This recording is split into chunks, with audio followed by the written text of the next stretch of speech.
It's like when you go to the beach and you have to dig a hole in the sand, you know what I mean? That went already, as you felt. That's how you know we're getting really, really close. All right, we have just a little bit here off to the right, and then I'll have you lay on your side. How are you sleeping? On my side, I Yeah. wake up a lot to roll over Okay. because my hips get really sore. Sure. Are you doing a pillow at all between your knees? Yeah. Okay, good.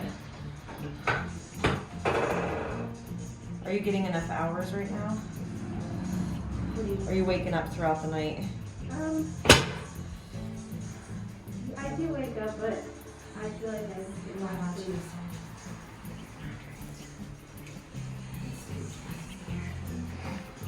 Is he moving a lot? Yeah, I can tell he's running out of room, but he's still moving. Well, yeah, because you're like super tiny, so. Nice that you got it.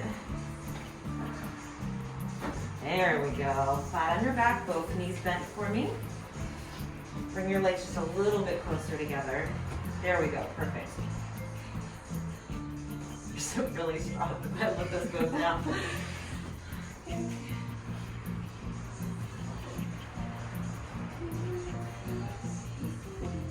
What's Matt up to today? Oh, he's actually went to work today. Oh, did he really? But,